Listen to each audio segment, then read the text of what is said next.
You're listening to Discovery, a podcast presented by the University of Washington School of Law.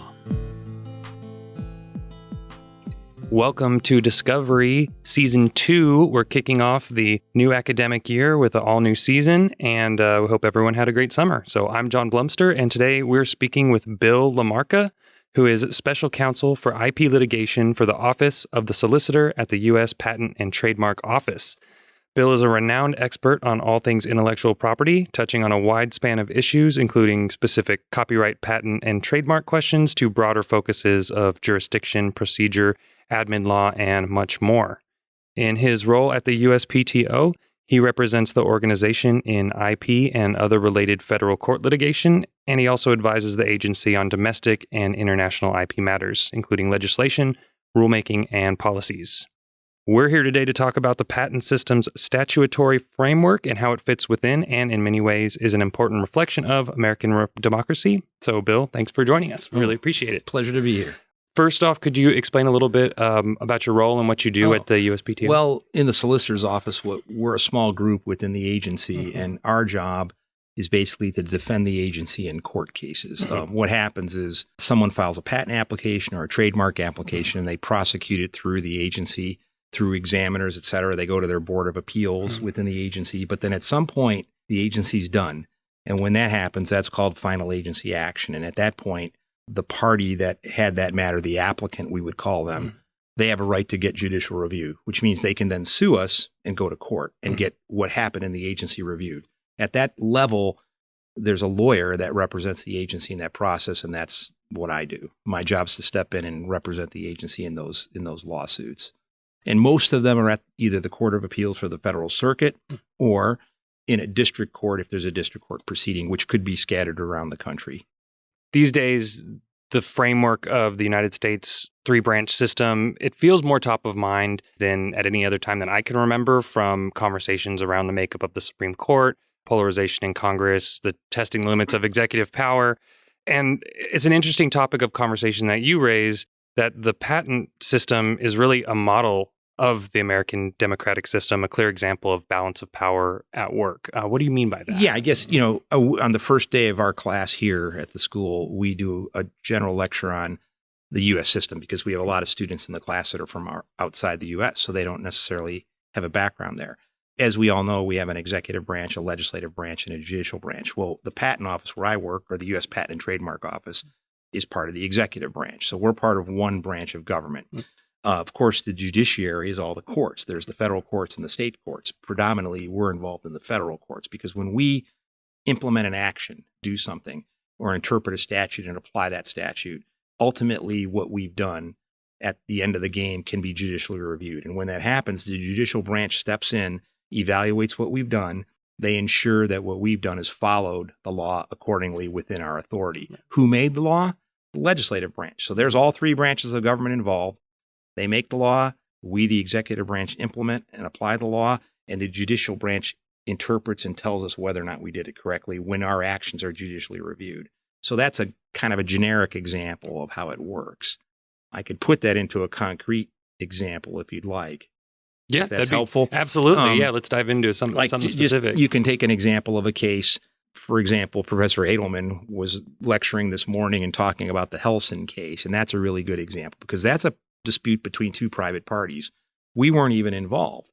Nevertheless, what that related to was when Congress changed the law, what they call the American Invents Act in, I think, 2011, they made some amendments, some changes to the U.S. patent system. The patent statute was altered.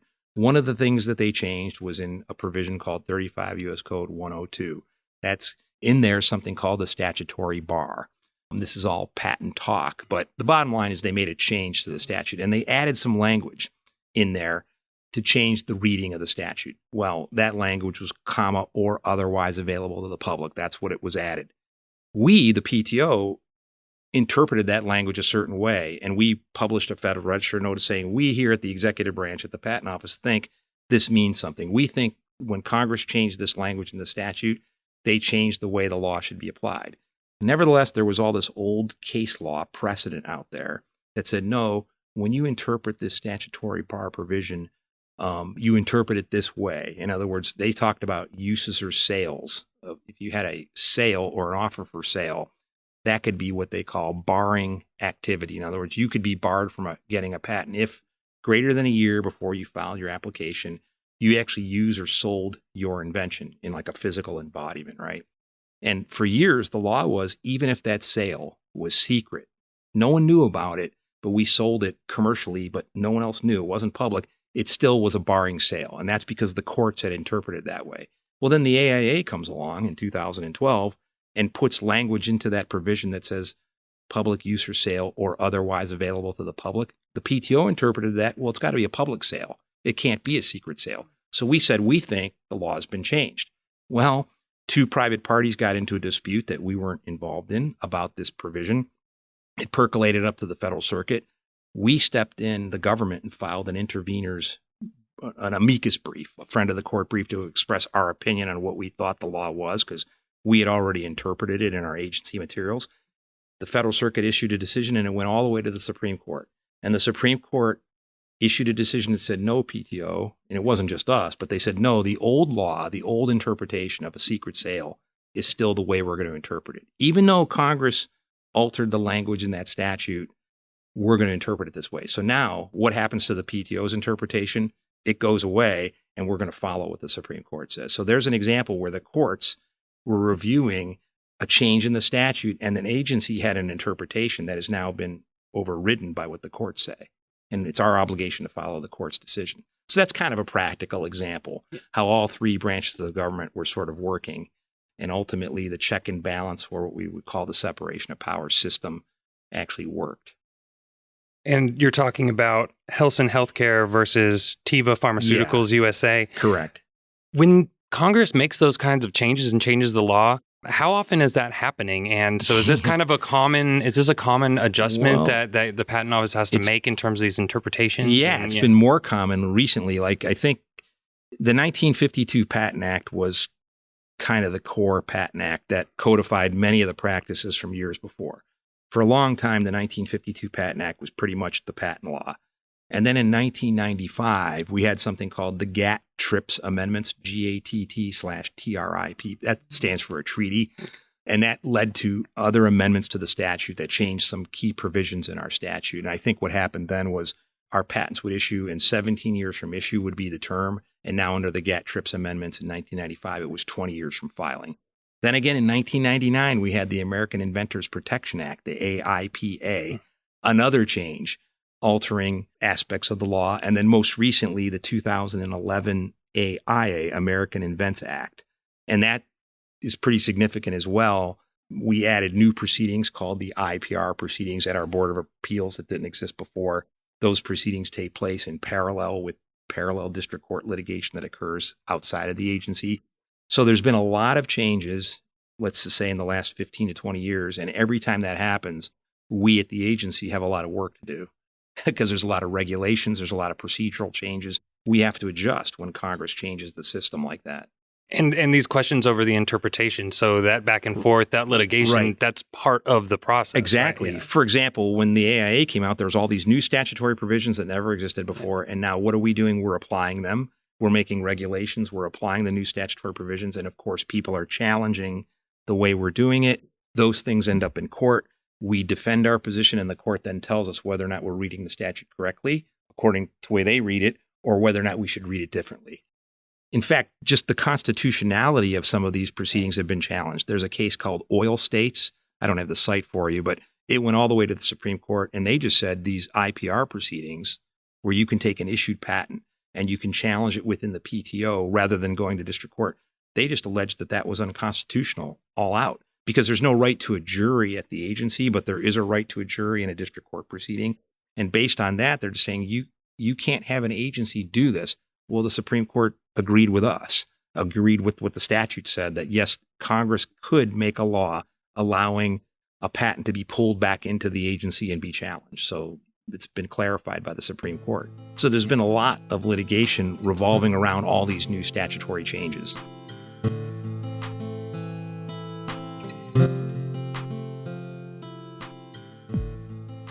What's the most unique case that you've been involved in, or the most interesting kind I guess of thing I was involved in those NTP patents, NTP BlackBerry litigation.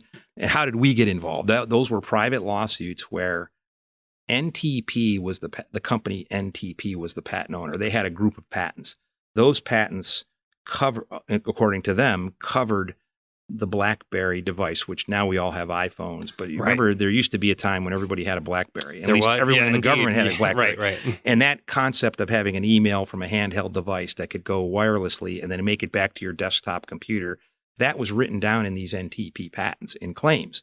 So then those people, of course, sued the people that owned the BlackBerry. There was a lawsuit. So the patent owners sued the people that were, in their view, practicing the invention, and that was a private lawsuit. Government wasn't involved. But what did the defendant do? The defendant said, wait a minute, those patents aren't valid. What else did they do? They came to the PTO. This is before IPRs. They requested re-examination, which you could do as far back as the 1980s. And what they did was they asked to have those patents re-examined within the PTO. And of course, we re-examined them. And many of the claims we said should have never issued because we looked at new evidence that we didn't have before. And our examiners made rejections. So now we had rejected claims and we had a district court lawsuit with a fight over those patents, right? So the district court was getting impatient, waiting for the PTO to re-examine all these patents. And because of their impatience, they basically got very close to issuing an injunction and the case settled. The private parties settled the dispute. Meanwhile, we hadn't finished the job at the PTO on the re-exams, and later, many of these claims were rejected, right? Not all of them, but a lot of them. And what the lesson was from all of that was if the PTO takes such a long time to re-look at these patents, district courts aren't going to wait. So one of the things that ultimately happened was the AIA was we need something faster, more quick, more efficient, and they created IPRs, inter-parties review. And the inter-parties review has to be conducted within a single year, according to the statute, with some exceptions.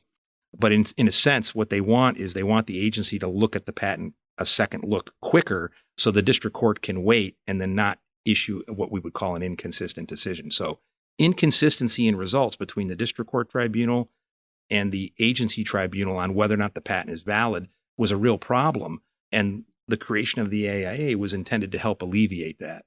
So I don't know if that's a good example. No, making a governmental process faster. I mean, you got to be on it. That's amazing. And that isn't easy to do. No, exactly. Because in our board, we've got all these cases that have to be adjudicated through our board. And, we've got, I think, 250 or 260 administrative patent judges handling these proceedings. And they are under pressure to make sure they conduct these proceedings within this 1-year deadline. Now, I think there's some room for like an extra 6 months or something, but you've got to have reasons for that. Essentially, they got to do it in a year. Got to be on it. And the benefit of that is now if there's a parallel lawsuit in a district court, which we're not involved in, what does the defendant and the plaintiff over there say? The defendant says, hey, I've got this IPR over at the PTO, Your Honor. And by the way, they have a statutory obligation to finish it in a year. So please stay this proceeding in district court and wait for the PTO to finish their job. Because if they kill one or two of the claims and clean up this patent, we can then come back to district court with what we feel is a simpler lawsuit. We don't have to litigate claims that they've already said should never have issued. So the idea is to streamline and to make more efficient that district court litigation, which will reduce costs, improve the accuracy of the results, and actually improve the patent system. That's the idea. And I think in general it does that. But nothing's perfect, and things are refined as we go. They keep getting refined. In fact, I think there's people at Congress still trying to refine things. Yeah, absolutely. Yeah, to say the least. Yeah. Bill LaMarca is Special Counsel for IP Litigation for the Office of the Solicitor at the U.S. Patent and Trademark Office. He's here with us at UW Law, as he does every year, to share insights over the week as part of the annual CASRIP Summer Institute, which is a more than week-long dive into all things intellectual property. You can learn more about his work and that of the Office of the Solicitor, including amicus briefs, SCOTUS decisions, and more over at the USPTO site, which we'll link to in the show notes. Bill, thank you so much. This was so much fun. It was a pleasure. Discovery is hosted by John Blumster and produced by Greg Olson. Additional voiceover work by Ben Gonio, with original music by John Blumster. Discovery is recorded in William H. Gates Hall at the University of Washington School of Law in Seattle with the support of Mario L. Barnes, the Tony Rempe Dean. For more, visit law.uw.edu.